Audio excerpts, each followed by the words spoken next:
Olá, bem-vindos e bem-vindas ao Sinapse Cast, uma ação cultural da Universidade Santa Cecília, onde o assunto é cinema. E fiquem agora com mais um episódio do nosso Sinapse Cast. Já pega a pipoca e não se esqueça de seguir a gente nas redes sociais. E este é um Sinapse Cast especial de celebração dos 22 anos do Cineclube Lanterna Mágica da Unisanta. Preparamos um saboroso conteúdo para você degustar com todos os seus sentidos. Esta é uma produção de pesquisa e estudos do Labicine Unisanta. Aqui quem está falando é Ana Clara, aluna de jornalismo e fã de Star Wars.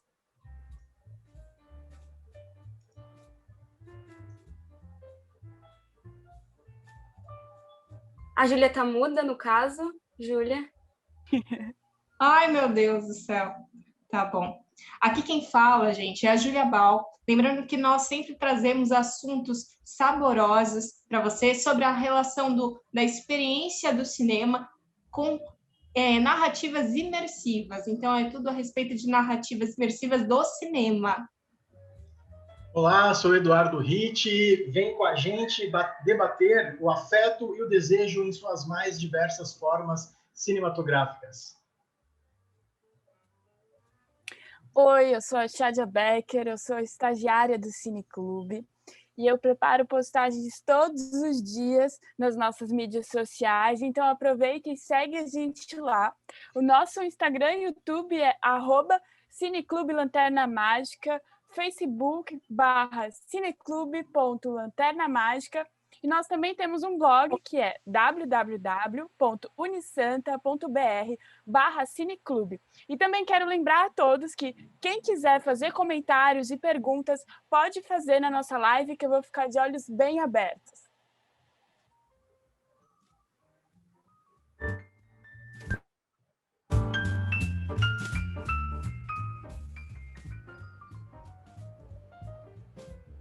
Edu, o assunto de hoje, do Sinapsecast de hoje, é a economia do desejo no cinema. Me conta mais, por que você escolheu esse tema para celebrar os 22 anos do Cineclube Lanterna Mágica? Então, Júlia, tudo o que desejamos e não temos é o que mais nos alimenta.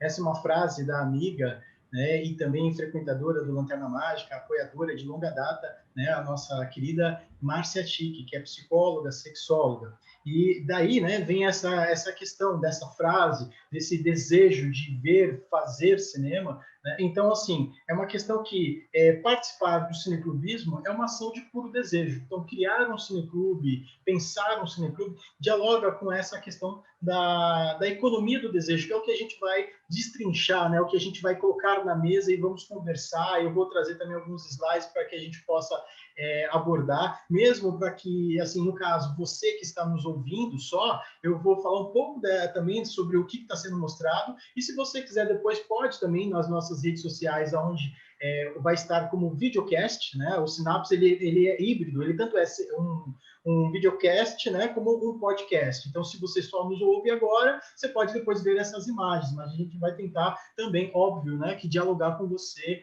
a partir dessas imagens. Então, eu queria começar, saber de vocês, né, nós estamos aqui numa espécie também de bate-papo, hoje é um dia especial dos 22 anos do Lanterna Mágica. Ele foi criado em 24 de março de 1999 e a gente fez uma exibição do filme Central do Brasil. Ele tinha participado, se não me engano, foi uma segunda-feira, dia 24 de março de 99, e no domingo o Central do Brasil concorreu ao Oscar de melhor filme estrangeiro, onde a própria Fernanda Montenegro, né, no caso, o Central do Brasil é quase que o universo da personagem dela, que é a Dora, e ela concorreu também como melhor atriz. Então, foi um momento emblemático do nosso cinema, nesse sentido de expansão no final da década de 90, depois da década de 80, onde o nosso cinema tinha uma certa força, depois ele perdeu muito essa força na era Collor, né? Como a gente está vendo agora, ele está sendo ceifado cada vez mais, a Ancine está quase, digamos, pedindo um socorro último, porque são ataques de todos os lados, né? Do atual desgoverno federal. Enfim, falando um português bem claro, e eu até queria saber de vocês, que né, nesse bate-papo que nós estamos começando agora, e já agradecer quem está nos assistindo e nos ouvindo, porque só para quem está nos ouvindo num futuro próximo, lembrar que este SynapseCast, ele é datado, né, de 24 de março de 2021, estamos em plena pandemia, é o aniversário aí, como a gente já falou bastante, dos 22 anos do Lanterna Mágica, e tem gente ao vivo com a gente também, né, via Facebook, a gente vai conversar com essas pessoas, como a Shadia falou, né, que está de olhos bem abertos, vendo se tem algumas interações, ela vai trazer essas interações para a gente também. E aí, para começar o nosso bate-papo, eu queria saber de vocês, o que nos faz, né, desejar ir ao cinema? O que faz vocês, né, desejarem ir ao cinema? Bom, como uma boa estagiária, eu quero começar. E para mim, o que me faz desejar ir ao cinema é a vontade de viver coisas que eu não posso viver na minha vida real. Então, eu gosto de ver histórias, eu gosto de sentir o que a personagem está sentindo. Então, e também uma tentativa de compreensão da vida humana, assim, dessas histórias e dessas experiências de vida. E cada filme que eu assisto, eu me transformo e eu aprendo um pouco mais sobre a vida. Então, é quase como conversar assim, né, com os meus pais, de aprender como lidar com as coisas. Ver um filme, para mim, também está nesse lugar da formação do indivíduo. E eu acho que é isso. Eu gosto muito assim de viver, de sentir os personagens, de viver novas histórias e novas aventuras. Então, para mim, isso é o que mais me faz desejar ir ao cinema. Muito bacana.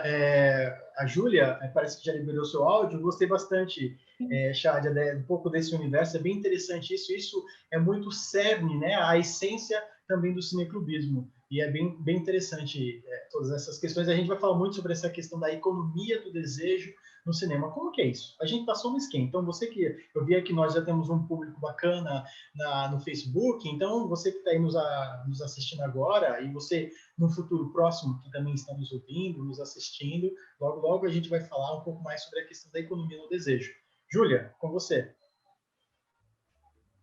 Assim, para mim, no quesito pessoal, o que me motiva a ir para o cinema é o escape do mundo real para o mundo lúdico. Então, as histórias sempre me conquistaram muito. Sempre fui uma apaixonada por histórias. Então, quando a gente tem aquela expectativa naquela história, a gente fica com aquela ansiedade para saber a resolução da história, como que a personagem vai passar por tal e tal situação, como que ela vai resolver. Então, eu sempre fui apaixonada por tramas, assim. Então, para mim, o que mais me move é esse escape do mundo real para o mundo lúdico, onde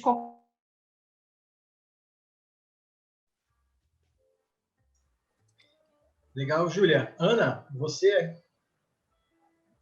Para mim é igual a Júlia. Eu acho que é uma válvula de escape. Eu adoro ir no cinema, porque aí você está cheia de problemas na vida, sabe? E aí quando se preocupar em assistir o filme, a trama que está acontecendo lá com a sua pipoca, tranquilo. E aquela sensação quando você sai do cinema, que você volta para o mundo real e parece que você acabou de viver outra vida. Que você sai e parece que mudou a realidade. Eu adoro. Legal. Então, eu vou compartilhar com vocês, começar a compartilhar.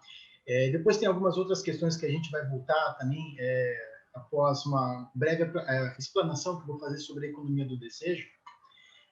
O Lanterna Mágica, né, ele surge de uma vontade de alguns alunos, né, onde eu fiz parte desses alunos. Nós fizemos um documentário sobre os 50 anos da influência do cinema em Santos. Isso foi em 98. O cinema em Santos, né, o Clube de Cinema em Santos, ele surge em 48. Então, em 98, ele estava ali completando seus 50 anos. E a gente descobriu, já tínhamos algumas informações, mas a gente se aprofundou para fazer esse documentário no terceiro ano de jornalismo na Unisanta. E esse grupo acabou descobrindo um personagem muito forte, que era o próprio Maurice Lejar. Todo mundo citava esse personagem. Então, Maurício Lejar foi um cinegrafista que durante 52 anos trabalhou no cinema de forma mais variadas, de forma de paixão, né, e trabalhando todas essas interações. Então, assim, é muito importante a gente deixar isso registrado, porque a gente passa por momentos agora onde o Cine Rocks, né, durante esse período de pandemia, por mais que seja uma informação que fica datada, até que esse Sinapse, esse episódio, né, especial é datado por ser em 24 de março de 2021, a gente tem aí o Cine Rocks perigando a fechar, né, um cinema de 80 e poucos anos, cinema de rua de Santos, e a gente tem também a Banco Stato agora, o proprietário, depois de 40 anos de trabalho na banca, ele faleceu agora há 2 dias, né, de Covid, e a gente talvez periga, né, eu conhecia, nós não éramos amigos, mas eu era cliente, né, enfim, então tinha sempre uma troca, e ele falou que estava com uma certa vontade de fechar, enfim, então a gente está passando por esse momento, então é importante falar dessa parte do cineclubismo em Santos, que começa em 48, né, então a gente está aí com 70 e poucos anos de cineclubismo, e o que é interessante também, a gente poder adentrar nesse universo do cinema, e o Cine Rocks nos propõe isso, né? A sala Maurice Lejar, em homenagem ao próprio Maurice, que deu origem, né, de certa forma, também a essência, né, do que surgiu ali, o Lanterna Mágica, porque depois desse documentário sobre os 50 anos do cinema influenciando os artistas de Santos, surgiu o Cineclube no ano seguinte, né, que foi uma iniciativa minha, e aí daí então eu continuei como estagiário, depois como funcionário, professor, pesquisador, e aí a gente segue, né, tinha bem menos cabelos brancos, mas já tinha um pouquinho, que eu sempre tive cabelo branco, mas bem pouco, hoje já é um pouco mais.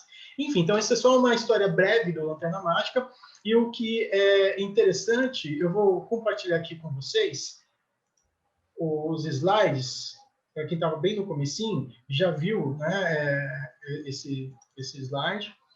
E aí a gente tem aqui a economia do desejo no cinema. Essa moça que está olhando, né, usando o sobrenome com esse desejo de observar. Então, economia vem dessa palavra, né, desse sufixo, desse prefixo aí do eco, vem de oikos, né, no caso da Grécia, né, do grego oikos, e que significa casa, ambiente, lar, né, essa questão como de ecologia, né, então é um prefixo nesse sentido. E o nomia, que é um sufixo que trabalha com essa coisa do organizar, do colocar em ordem, né? Como se fosse um resultado de colocar a casa em ordem, organizar a casa. É lógico que a economia hoje é muito mais complexo, é uma ciência que estuda essa questão de colocar a casa em ordem. Eu vou falar de uma forma bem sucinta para que a gente possa, né, seguir aqui. E o que eu coloco em relação a essa questão do desejo no cinema está muito relacionado a isso. O que é essa tentativa, né, da economia do desejo, ou o que é essa casa do desejo, o desejo de formas múltiplas, amplas, de formas no sentido não só o desejo dentro da questão da sexualidade, mas o desejo de ver o filme, de ir ao cinema, como nós conversamos agora há pouco, o desejo de expansão, o desejo de um país melhor, o desejo, enfim, no sentido mais amplo que a gente vai ver durante esse percurso, um pouco dessa coluna, né, que eu estou apresentando dentro do Sinapsecast. Então, a gente tem aqui uma imagem, que eu vou ler um trecho agora para vocês do nosso release, e aí eu acho interessante para a gente poder trabalhar essa questão dos 22 também, né? Nesse momento que a gente está no mundo real e surreal. Então, 22 é um número tão simbólico que até virou nome de personagem no filme Soul, da Pixar. Por sinal, e não por acaso, um belíssimo filme sobre jornada. Assim como esta que celebra o Cineclube Lanterna Mágica hoje. Outra jornada importante é a do louco no tarô, em seus 22 arcanos maiores, onde ele habita como o número 0. Nada mais perfeito para comparar com um criador ou frequentador de cineclube, até porque, né, no caso, viver de amor ao cinema e criar um cineclube num país mágico como o Brasil só pode ser coisa de louco. Sim, loucos pela vida, loucos de desejo ou até mesmo loucos por cinema. Um filme jamais termina quando a tela fica preta ou branca. Sempre continua em nosso imaginário, ruminando nossos medos e desejos por ser e fazer existir os nossos sonhos.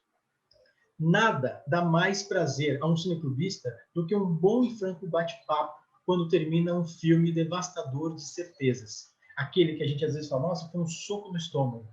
Assim, então, nem todos querem falar após a exibição de um filme, mas amam escutar as impressões de outros que se aventuram a continuar o mergulho nos meandros da obra-prima em debate. Desse desejo nasceu Lanterna Mágica dentro de uma universidade com o nome da Santa Padroeira da Música.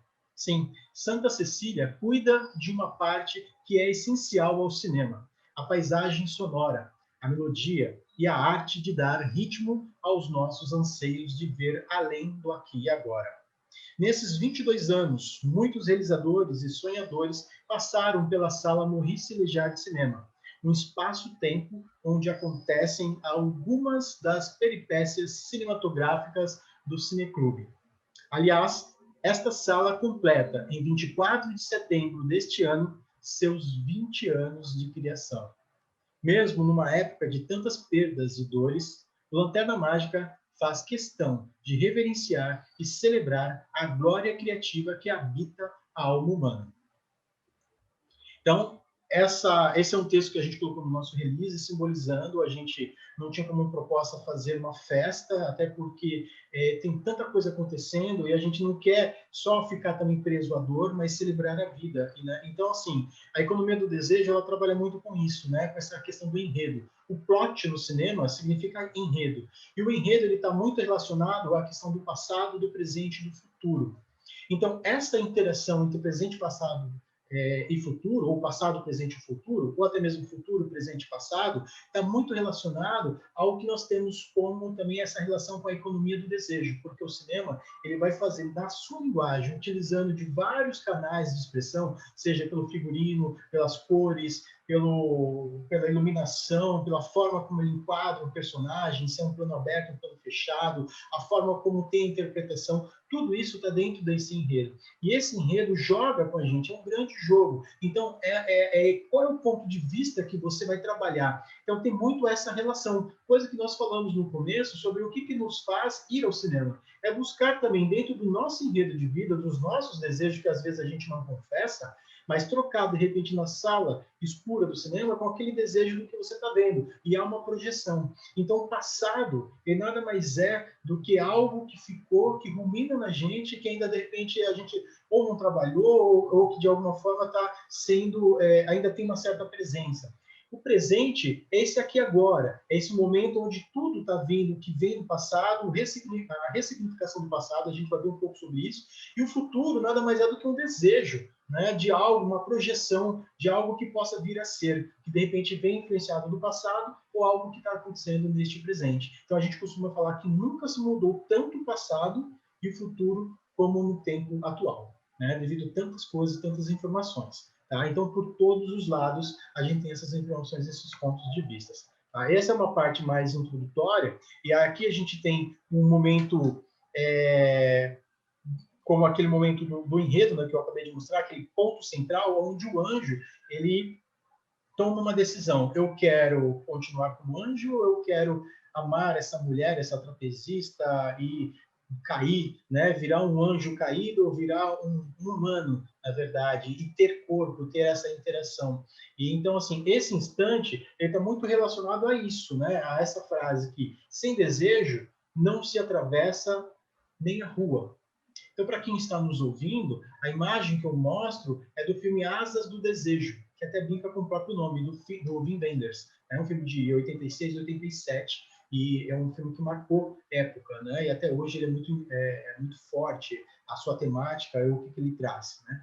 E outra coisa que é interessante, o Bruno Ganz, que é o ator que aparece para a gente como anjo no alto de um edifício, com uma asa, e ele está com um sobretudo que lembra até meio que como se fosse uma espécie de um detetive, talvez, né? Um anjo detetive que busca as suas informações, enfim, busca lidar com a humanidade. No momento que ele cai, não é um spoiler, né? Não deixa de ser um pouquinho, mas não estraga a história nesse sentido, porque no momento que ele decide ir à Terra, a primeira coisa que ele faz é tomar um café quente, e ele sente o calor do café. Então, é uma cena muito simbólica, que é do nosso cotidiano. E aí ele começa a observar esses desejos. Isso faz um diálogo com o Soul, né, que eu citei no texto há pouco, sobre essa economia do desejo. Então, essa coisa do organizar a casa, da casa dele, onde ele habitava, essa coisa dessa economia, né, ou seja, essa casa que tem que se organizar, que ele quer remodelar, para poder trazer bens para ele, e a ciência da economia trabalha muito com isso, e aí o desejo impulsiona ele a organizar essa casa que ele quer. Eu quero o corpo, eu não quero mais a armadura, eu quero o corpo, eu quero uma casa diferente, né? E aí ele sabe que ele vai deixar de ser eterno, e aí ele vai ser, digamos, ali, né, humano, mortal, e é o que ele escolhe. E aí tem essa interação. Então, o querer me faz possuir aquilo que desejo. Então, é mais ou menos como as redes sociais trabalham muito, né, nesse sentido, da própria economia do desejo. Uma coisa que as redes sociais trabalham muito é isso. Se eu sou do Instagram, eu vou fazer com que você se sinta muito bem empoderado aqui com essas imagens que você projeta para um futuro que de repente você nunca vai alcançar, ou pode alcançar se você sair desse ciclo vicioso que a própria rede social cria. E é o que o anjo, né, interpretado aí pelo Bruno Ganz, ele acaba fazendo. Ele sai desse ciclo vicioso, desse mundo divino, desse mundo eterno. Ele quer ser mortal, ele quer sentir, ele quer ter afeto, no sentido de troca corporal, né, de sensorial. Enfim, então, aí aqui é um bom exemplo, né, dessa questão da economia do desejo no cinema, literal. O Wim Wenders trabalha isso em todos os seus filmes de forma magistral. Então, fica aí como dica, né, para você que está nos assistindo, nos ouvindo, veja os filmes do Wim Wenders. São filmes que sempre vai trabalhar com essa vontade de ir além. Bom, nós temos aqui agora algumas imagens do Lanterna Mágica, como o Lanterna Mágica está fazendo seus 22 anos, né? Então, nós temos aqui uma imagem de um grupo de pessoas assistindo numa sala, a projeção numa parede. Aí, no outro momento, nós temos uma lanterna mágica atrás de uma cortina, onde ele projeta nessa cortina, que na frente da cortina nós temos as pessoas. Então, uma outra forma de projeção. Nisso, o cinema foi nascendo. Só que, geralmente, em lugares particulares, em palácios, casas dos reis, dos magnatas, assim, enfim, dos ricos, né, dos senhores do engenho. Então, a Lanterna Mágica foi mais ou menos o primeiro projetor, aí, por volta de 1600. Foi criado por Athanasius Kircher, né, o primeiro inventor aí que deu o nome de Lanterna Mágica. Ele foi, obviamente, pegando várias outras experiências e deu um nome para isso. Aí ele fez uma... tá. Eu recebi aqui a informação que a bateria acabou. Então, daqui a pouco eu volto com eu vou só terminar fechar o meu vídeo. Vocês... Ana, você está vendo a projeção? Tô vendo sim, Edu. Tá, só para ver se eu não cortei. Eu cortei o vídeo, por enquanto, que depois eu tenho que trocar a bateria, que acabou. Deixa eu só ver aqui. Beleza, então, tá vendo aqui só as informações aqui do nosso chat, como é ao vivo, né, a gente vai trocando. Então, assim, nessa apresentação, eu estou mostrando agora essa relação do Lanterna Mágica e essa economia, de como que ele estava relacionado também a essa parte, né, da economia das famílias abastadas, ricas, né, que tinham o poder, e depois começou a se popularizar. Quando ela se populariza, ela vai para o teatro de bolso, teatro de revista, ou no caso o Lanterna Mágica, né, o invento Lanterna Mágica. E agora essa imagem que eu mostro, né, para quem está ouvindo, então o que é essa imagem? Embaixo tem um alçapão onde fica uma projeção de uma imagem que aí aparece ela refletida num espelho, num vidro, que reflete, esse vidro, ele está numa diagonal, né, em cima do palco. Talvez seja interessante você depois dar uma olhada, se for o caso, para poder ver, né, entender melhor o que eu estou descrevendo aqui para vocês, porque tem uma certa traquitana. Para quem está vendo, já está entendendo, né? Então fica mais fácil. Mas, assim, a Lanterna Mágica, ela vai para o teatro. Então, foi a primeira vez que o cinema e o teatro, a Lanterna Mágica ainda não era o cinema, mas era o pré-cinema, né? Então, assim, tem essa coisa da imagem e movimento do teatro.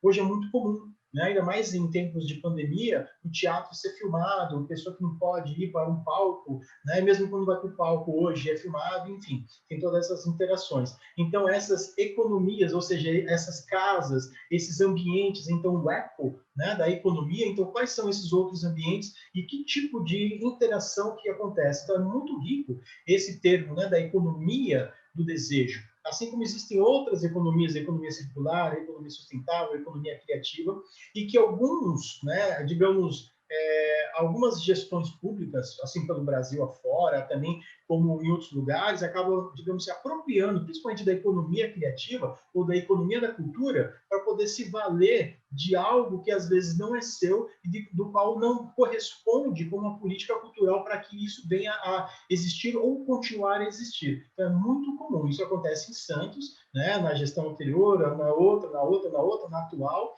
né? Enfim, então tem muito essa relação das economias de interesse, a economia do afeto, e aqui a gente está, obviamente, focando na economia do desejo, mas todas elas, de certa forma, por quê?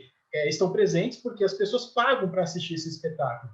E outras economias, como a economia, digamos, que está relacionado à economia também da pessoa que criou a peça, a história. Então, tem uma economia da cultura, como a economia financeira, a economia monetária, para poder ter o borderô de quantas pessoas assistiram essa peça, enfim. São várias ramificações dentro de um único espetáculo.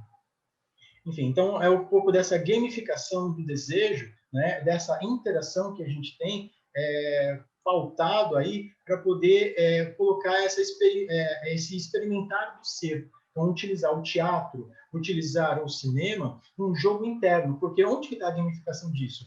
Quando eles utilizam de algumas artimanhas para poder te dar dicas aonde você, seja no teu imaginário, sentado no teatro, ou de repente até participando da peça, que hoje em dia é até muito comum, antigamente tinha um pouco disso também, hoje é comum, e você ter essa interação de você de repente tentar decifrar algumas informações, você também de repente tentar decifrar a história do filme, como a gente vai ver na sequência. Então esse jogo, que é o que eu chamo no caso aqui de gamificação do desejo, algo que é teu interno e que de repente um fantasma que vai aparecer vai jogar com você internamente, e aí o andar da carruagem, da peça em si, vai fazer esse jogo ter digamos, uma via de mão dupla, tá? Enfim, então é um pouco dessa questão da gamificação do desejo. Aqui o exemplo básico que eu estou mostrando para quem está só nos ouvindo é aquele exemplo que o Edward Muybridge quis provar, né, que o cavalo tirava as suas 4 patas do chão quando galopava numa certa velocidade, colocou 24 câmeras numa sequência e disparou elas em seguida, e ele conseguiu. Então, essa imagem que a gente está mostrando do cavaleiro e o cavalo, e provando, né, nesse momento, que ele consegue realmente tirar as suas 4 patas. Aí, no caso aqui, aparecem 16 fotogramas. Né? No início do cinema, trabalhava muito com os 16 fotogramas. Depois, foi para os 24. Né? Aqui, no caso, só aparece 16. E aqui os inventores, uma imagem só para simbolizar os grandes industriais, né, que trabalharam com a invenção do cinema e deram o nome de cinematógrafo, os irmãos Lumière. Aí a gente tem a viagem à Lua, o primeiro grande desejo da humanidade, né, de sair do planeta. Não digo o primeiro grande, né, mas talvez assim um dos grandes desejos. E o filme do Georges Méliès, né, dessa viagem à Lua, dessa vontade de desbravar o desconhecido, e é uma simbologia então muito representativa com essa questão da nave chegando e atingindo o olho da Lua. Então, virou uma cena cômica, mas ao mesmo tempo icônica, né, de todos os tempos aí do cinema, do início do cinema. Então a gente tem aí já 1954, um filme do Alfred Hitchcock, trabalhando com essa questão do desejo, do voyeur, ou como o voyeur é aquele que gosta de observar, né, essa viagem que você faz no que você observa, e também do flaneur, né, aquele que gosta de andar pela cidade, de sentir a cidade. São 2 termos que têm muito a ver com a economia do desejo, né, com essa troca de relação entre os desejos múltiplos que você pode ter ao andar por uma cidade, desde que você se coloca no papel de um flaneur, né? Ou seja, de que observa a cidade, absorve a cidade, troca com a cidade. Então, Janela Indiscreta, ele mostra muito essa questão do voyeur, principalmente, né? O James Stewart, ele tem essa interação aí de estar machucado e ele acaba observando como seus vizinhos enfim, existem, coabitam, e ele está com a câmera na mão, então, assim, ao mesmo tempo que várias coisas vão acontecendo ali no seu apartamento, as pessoas que vão até o seu apartamento, o assassinato que acontece logo, mais ou menos aí no início do filme, ele tenta desvendar o que aconteceu e vai registrando isso. Então, essa questão do voyeur está muito presente no Hitchcock, fica aí como dica também. Dor e Glória, A Cozinha do Desejo e Seus Temperos, né? É uma relação bem interessante com a questão do desejo talvez maior nosso, está relacionado ao comer e ao sexo, né? Que aí, no caso, Eros e Thanatos está muito presente nisso, né? A questão do desejo e da morte. Então, para se manter vivo, nós precisamos nos alimentar. E nós nos alimentamos por vários sentidos, por todos os 5, 6 sentidos que nós temos, né? Então, não é só pela boca que nós nos alimentamos, é pelo tato, pelo olhar, pelo olfato, pela audição, né? Enfim, pelo paladar, no caso, né, da boca em si. E aí, Dor e Glória trabalha muito com isso, como nessa cena, uma imagem agora bem simbólica do cartaz, um filme de Salvador Mário, Sabor, que é o personagem principal do filme, né? Onde aparece uma boca e a sua língua em formato meio de morango, lambendo o lado, né, essa parte, o lado superior, e aparecendo um pouco dos dentes, os dentes perfeitos, enfim, toda uma iconização desse desejo, né? Então, uma cena que o próprio Almodóvar utiliza, enfim, que é icônica, que vem de outros lugares, de um lugar comum. E o Almodóvar, né, no caso Pedro Almodóvar, o cineasta espanhol, para quem de repente nunca ouviu falar do Almodóvar, é um cineasta que sempre trabalhou com essa questão do desejo, tanto que a sua produtora se chama El Deseo, né? Então tem muito essa interação. Aí aqui a gente tem o Salvador Mário, que faz o papel do personagem aí principal, e é o Almodóvar em si, né? É um filme autobiográfico, basicamente, do Salvador Mário. E o que é interessante é que as cores, né, que a gente observa, o vermelho, o azul, a presença, né, da relação dessas cores, e o Salvador dormindo, a gente vê que ele estava dormindo, ele está com óculos na mão, tem um celular, o relógio sobre o criado mudo, e ele está lendo o livro do Eric Vuillard, que, no caso, é A Ordem do Dia. E não dá para aparecer. Aí eu fui pesquisar, fui buscar esse autor e tudo.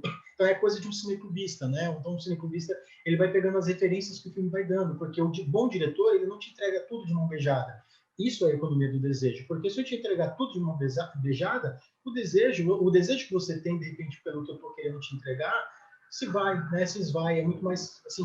Então, o bom filme, ele vai, né, digamos, te cercando, fazendo com que você também trabalhe por esse desejo, crie novos desejos. E o Almodóvar trabalha muito isso em Dor e Glória. E aí, esse livro, do Eric Vuillard, ele vai ter, numa entrevista, vai falar assim, na realidade, não é o passado que nos ilumina, é o presente que renova a nossa visão da história.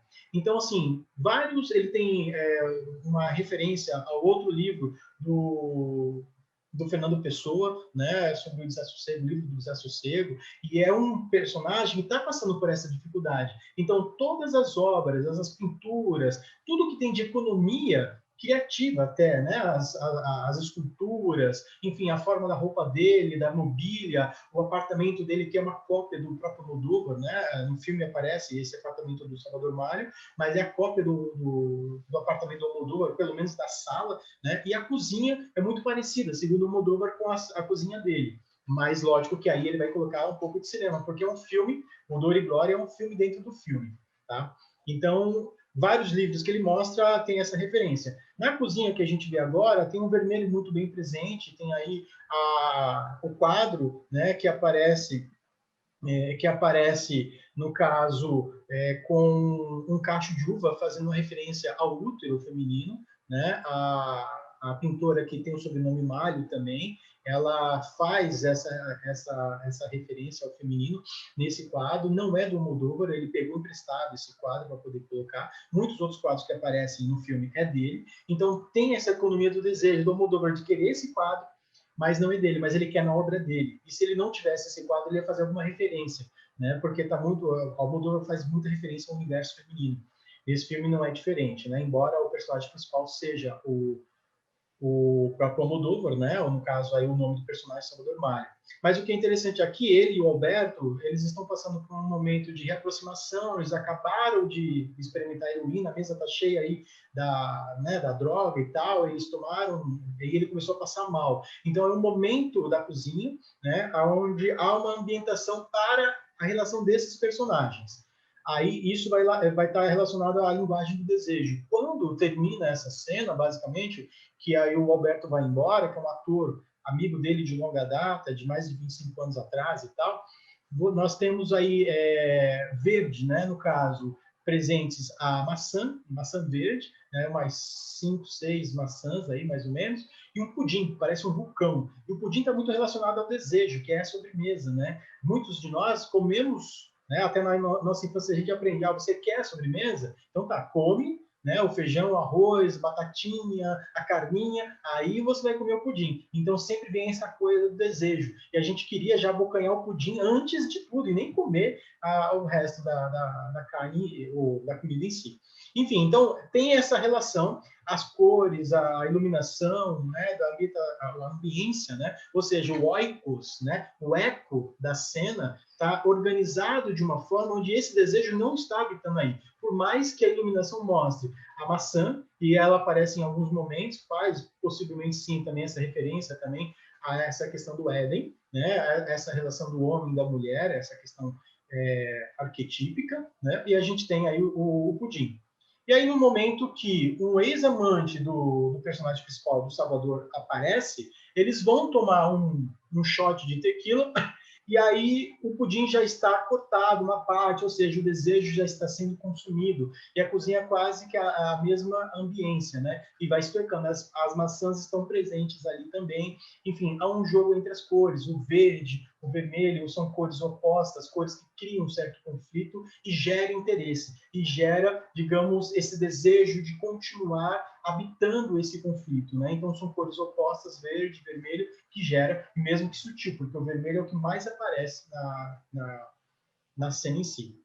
Bom, já quase terminando, a gente tem aqui ele conversando com a Mercedes, que é a personagem que faz aí a assistente dele. A gente vê eles tomando uma espécie de uma vitamina, um leite de amêndoa, alguma coisa assim. Tem um livro do Antônio Lopes, né? Enfim, que vai fazer referências a outros momentos que dialoga com o personagem e que fica como dica para o espectador buscar. Porque o Almodóvar, ele devora muito livros. Então, ele colocou muitos livros que marcaram os últimos anos dele neste filme também. Né, como alguns que eu já citei, esse que aparece aí na mesa, a cozinha sempre, digamos, de certa forma organizada, de certa forma simétrica, trabalhando um momento de desejo de equilíbrio. Né?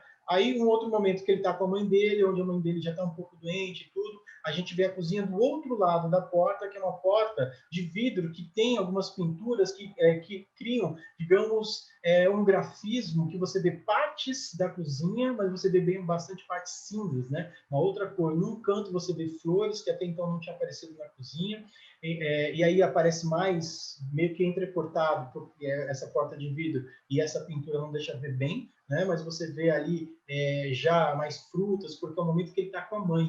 E é onde ele vai abrir essa porta, e é como se fosse esse passado picotado por tantos afetos e emoções, né? Então, são cenas que trabalham muito com a economia do afeto. Embora aqui a gente está colocando como economia do desejo, mas desejo e afeto aí está muito interligado, né? Essa relação dele com a mãe.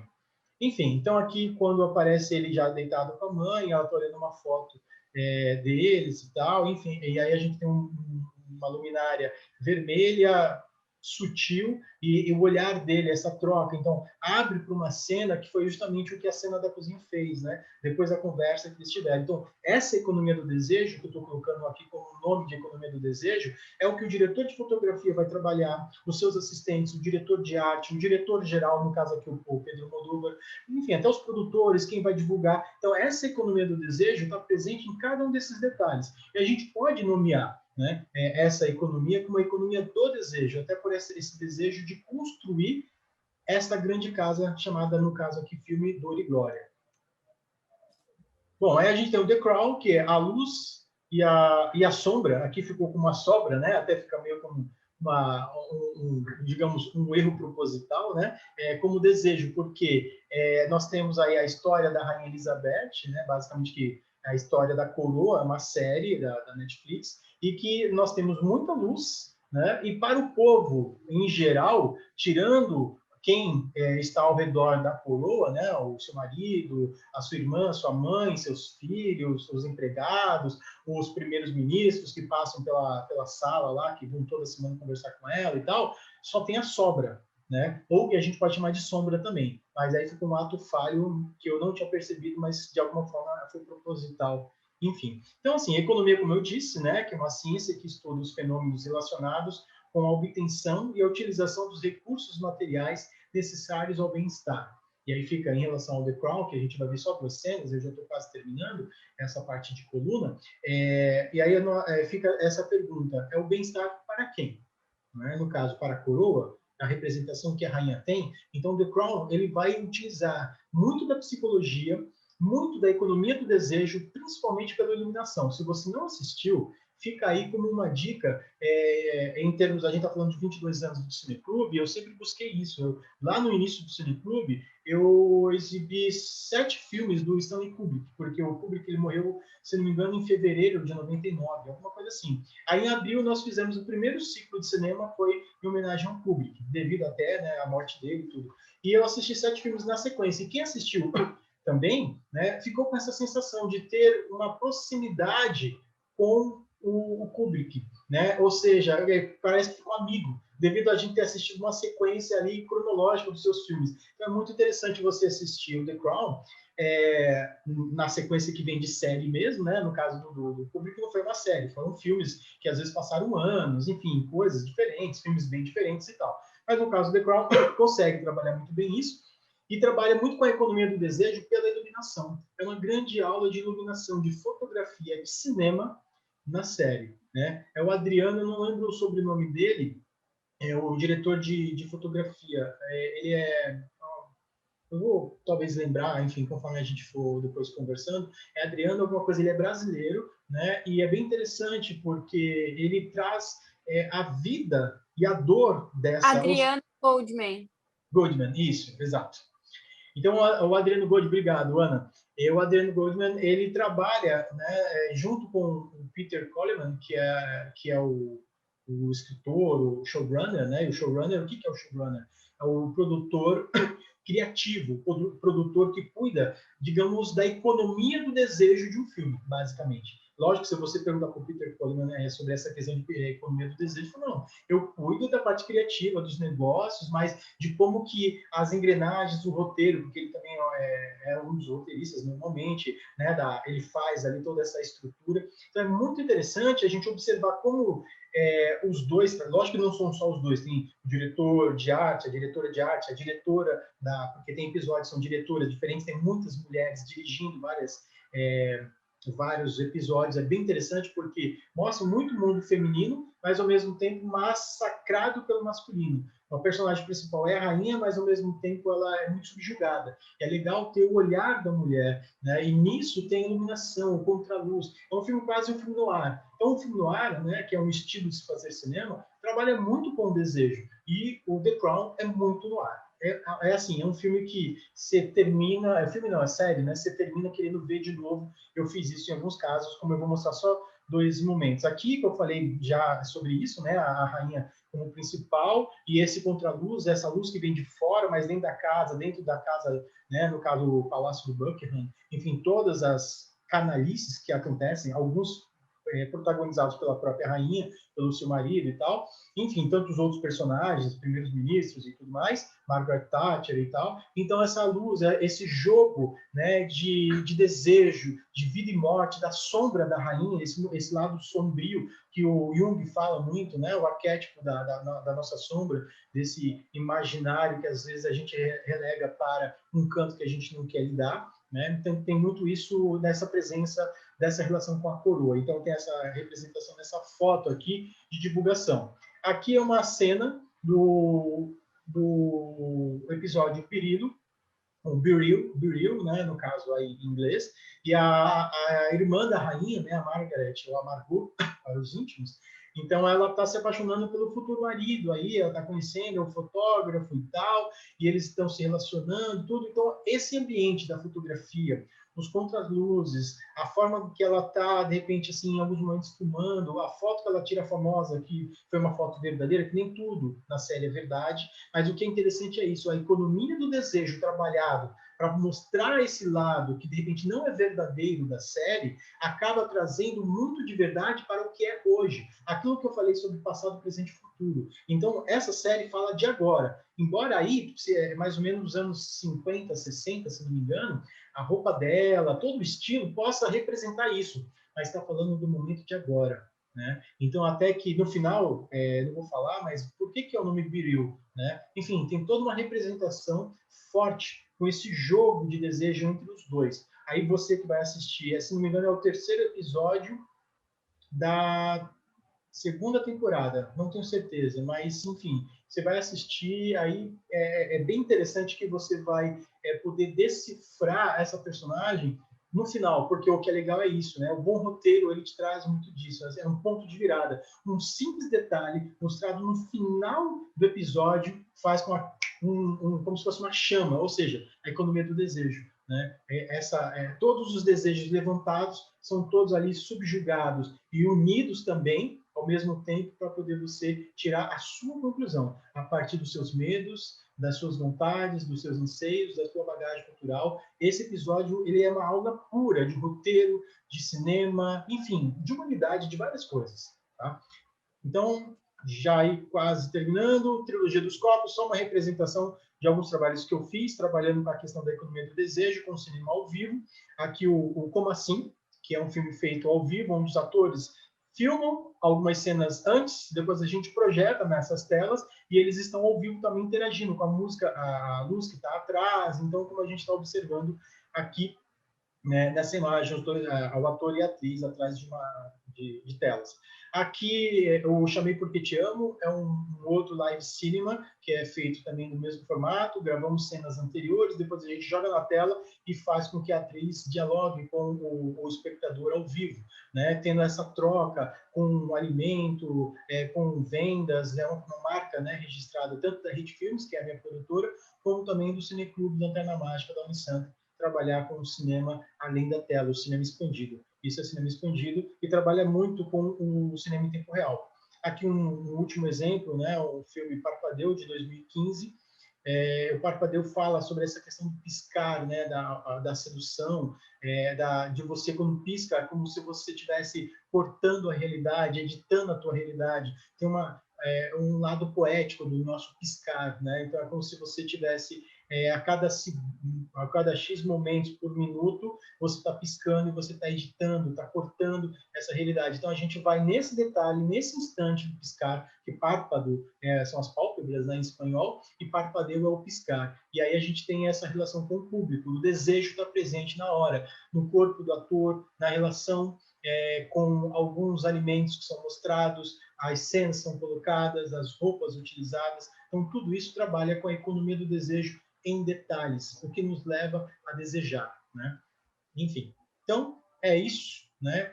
Esse Volte Sempre agora a gente vai conversar. Quero passar para vocês, eu acabei, acho que, falando um pouquinho mais aí de 20 minutos, mas que acabei entrando em alguns detalhes também do Lanterna Mágica, devido hoje ser o especial, e que fez com que o tempo ultrapassasse um pouco, mas queria saber de vocês aí as suas impressões, e o que vocês têm mais para falar sobre o desejo também. Nossa, Edu, muito legal toda essa coluna que você fez falando sobre economia do desejo no cinema. E para mim me pegou muito a parte do Asas do Desejo, da cena do anjo, que é todo em preto e branco, né? O filme nas partes que mostram o anjo antes de ir para o mundo da Terra é em preto e branco. E aí em relação ao filme Dor e Glória, né, que é todo colorido e tem o vermelho, então né, o vermelho da vida, dessa carne, desse desejo, dessas intenções, dessas coisas que pulsam e se transformam. E aí fiquei pensando nesse jogo de cores, né, porque o anjo, ele está num grande nada, né? Tudo vira nada. Ele está num lugar que é constante, que é completo, que ele sabe de tudo, mas ao mesmo tempo não precisa fazer nada, não precisa transformar nada. E o sofrimento dele ele sofre por não poder sofrer. E achei bonito, assim, que eu gosto muito do Asas do Desejo, esse filme Dor e Glória eu ainda não assisti, mas fiquei com muita vontade de assistir, desse contraste, né, da vida que pulsa com esse vermelho gritante. E aí como o desejo ele vai norteando a gente nesse lugar de sentir a vida, né? De estar num lugar efervescente, de ser arrebatado pelas coisas da vida, né? Por mais que às vezes a vida seja sofrida, ainda assim a gente está sentindo e está vivendo. E o anjo ele sofre, né? Ele deseja viver isso, ele deseja tomar um café, ele deseja comprar um quadro e pôr na casa dele, se apaixonar. Então eu fiquei até imaginando assim no anjo, na foto que você mostrou dele olhando, né, para a terra, vendo o filme do Almodóvar, assim, né, desejando comer aquele pudim, desejando ver aquele quadro de útero feito de uvas no fundo, de ter casos de amor e tudo mais. Então achei muito legal assim a explicação e realmente como o jogo das cores, da luz e da sombra, elas constroem esse desejo, né? Porque a vida do anjo ela é completamente apática antes de ir para a Terra, né? E aí a vida na Terra tem todos os seus problemas, mas é uma vida vivida, né? Uma vida que pulsa, que você dá risada, que você ama, que você chora, e isso é muito legal, né? E aí eu acabo me identificando, porque eu gosto de ir ao cinema justamente para chorar, para gritar, para sentir todas essas sensações na sua intensidade, assim. Então foi muito legal te ouvir falar, assim, ao mesmo tempo muito inspirador, já consegui ter outras interpretações sobre os filmes que eu vi, assim, até da série do The Crown, que eu acho muito legal. Enfim, vou passar a palavra para não ficar fazendo um monólogo aqui, mas antes eu queria lembrar, para quem quiser fazer algum comentário, fazer alguma pergunta, pode comentar na live que eu vou ler para gente, enfim, para vocês participarem do debate junto com a gente, tá bom? Encerrei o meu breve discurso aí, passo a palavra para quem quiser falar. Eu acho muito interessante também a gente olhar da perspectiva que todo filme estimula alguma vontade, né? Algum desejo, seja através da narrativa do filme, da história, no caso, ou seja através das cores implementadas no filme, seja através do diálogo. Eu acho que dá até para a gente pegar todas as referências, fazer um montante assim e refletir sobre esses desejos. Por exemplo, um filme de comédia, ele também traz um desejo. Por exemplo, Prenda-me se for capaz, um clássico. O protagonista, um dos protagonistas lá, interpretado por Tom Hanks, ele fica naquele desejo impulsivo de prender, né, o criminoso, e é todo o filme nessa sequência, e a gente acaba ou se colocando no lugar do Tom Hanks, ou se colocando no lugar do DiCaprio, que interpreta o criminoso. Então, a gente pega essas vontades, a gente pega esses sentidos, né, até essas emoções e traz para a nossa realidade. E eu acho isso o mais incrível do cinema, que nem nos filmes, né, do Rock Balboa, onde ele está toda hora querendo atingir os seus objetivos, vencer, e a gente fica na torcida e traz isso para a nossa realidade também. Por exemplo, eu quero também conquistar, eu também quero ultrapassar as minhas limitações, tanto é que a trilha sonora, a própria trilha sonora, Olhos de Tigre, faz com que a gente pegue essa voracidade, assim, e traga para nós. Então, é todo um contexto, uma circunstância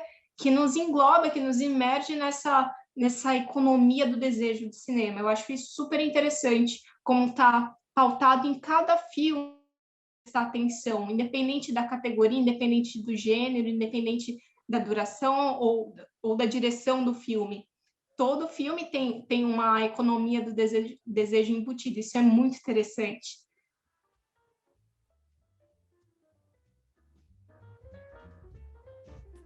Uma coisa também que eu acho muito legal que o Edu falou foi sobre a série The Crown, que pessoalmente é uma das minhas favoritas, que o episódio da irmã da rainha Margaret, que ela faz esse sessão de fotos com o futuro marido dela, eu lembro que na cena ela vai lá e senta para posar para foto, como uma pessoa da realeza deveria fazer, mas aí ele começa a conversar com ela, ele começa a desvendar as camadas dela. E aí as fotos saem de uma maneira muito mais intensas e muito significativas, tanto que uma das fotos é publicada no jornal pela própria irmã da rainha e é um escândalo na Inglaterra na época. E a série reflete muito bem isso, né? Que a irmã da rainha se vê muito como segundo plano. Tem até uma fala da série que é que a Margaret, que é a irmã, é a número um, mas ela não é a rainha. A rainha é a número dois, que é a irmã dela. Isso fica muito evidente, principalmente naquele episódio.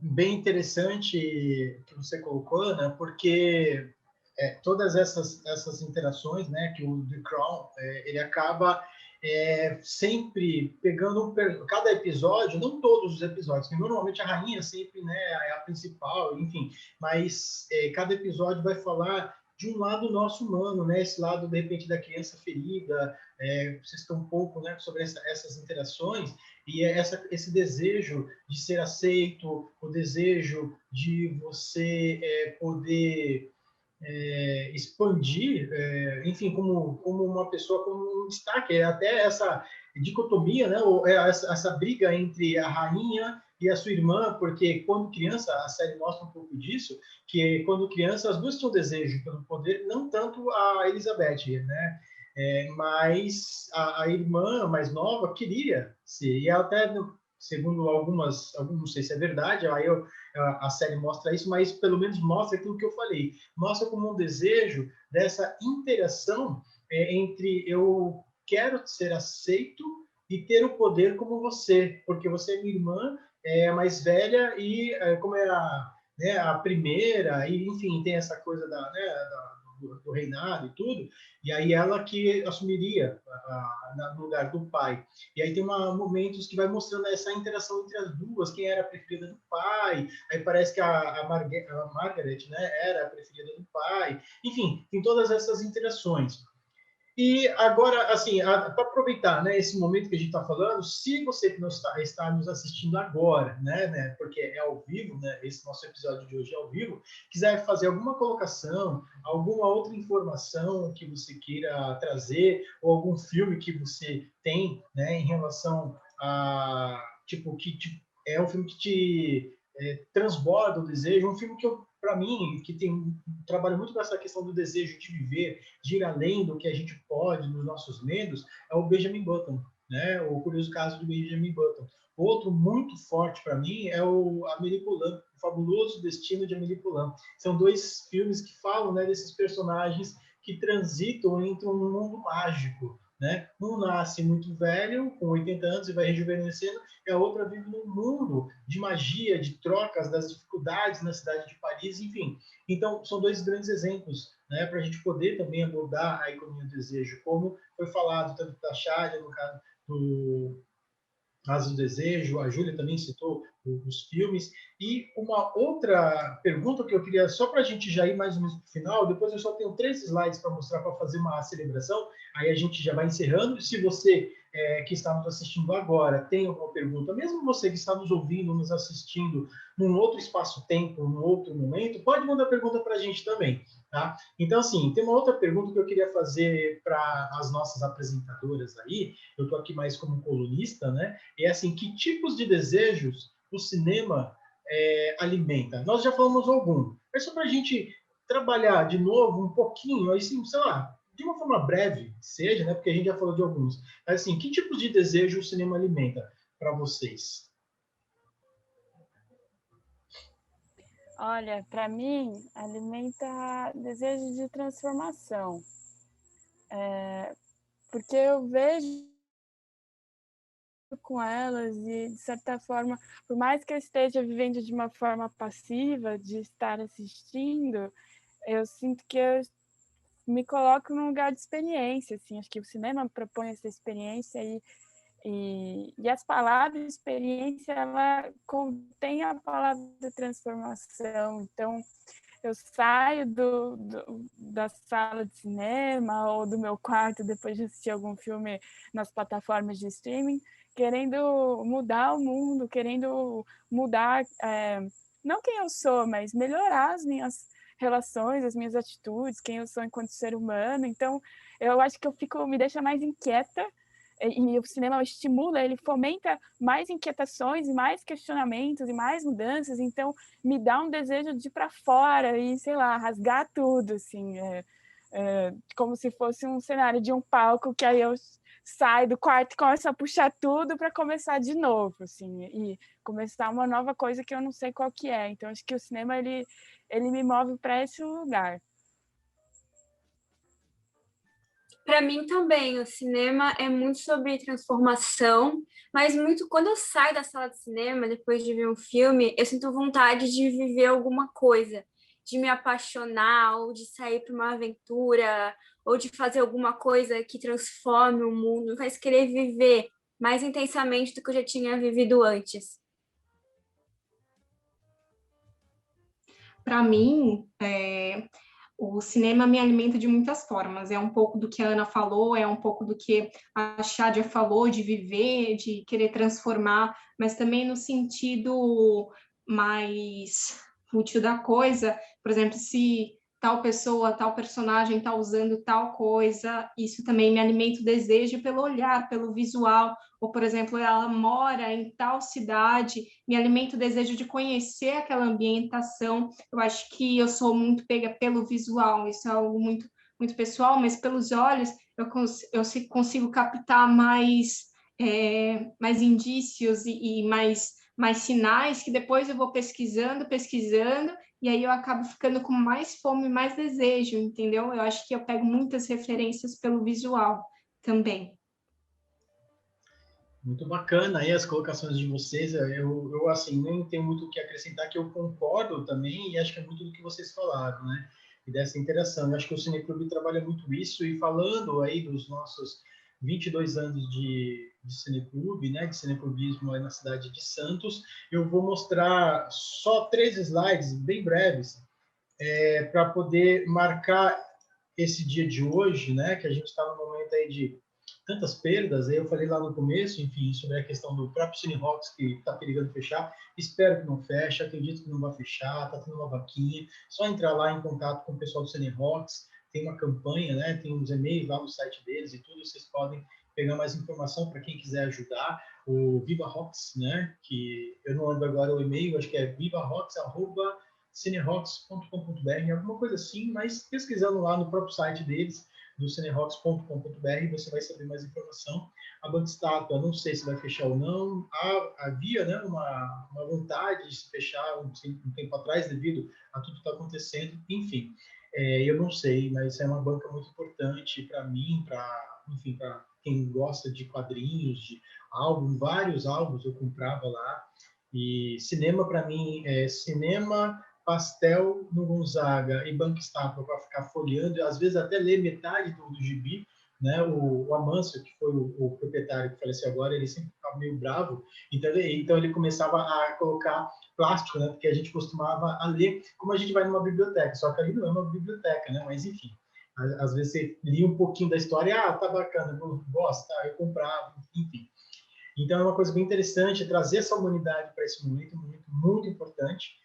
E nós temos aí os 40 anos com Glauber. Na verdade, muitos vão falar de 40 anos sem Glauber, porque vai completar agora, dia 22 de agosto, 40 anos da morte do Glauber Rocha, né, que é um dos maiores cineastas do mundo, né, que influenciou Martin Scorsese, François Truffaut, enfim, tantos grandes cineastas tiveram ele como influência, né, e a forma como ele trabalhou a escassez no Brasil, pela questão da fome, pela questão do nosso povo, enfim, é o que a gente vai trabalhar durante esse ano no Lanterna Mágica. Hoje é o segundo evento do Lanterna Mágica em 2021, né, mas do Synapse Cast é o primeiro digamos, porque a gente vai começar a temporada, né, com o episódio 1, 2, 3, a partir agora de abril. E a gente vai falar também em algum episódio aí até o final do ano sobre o Glauber Rocha, sobre a importância dele, e aí sobre essa questão dos 40 anos com o Glauber, porque a gente não está sem o Glauber, ele deixou muita coisa, então nós estamos aí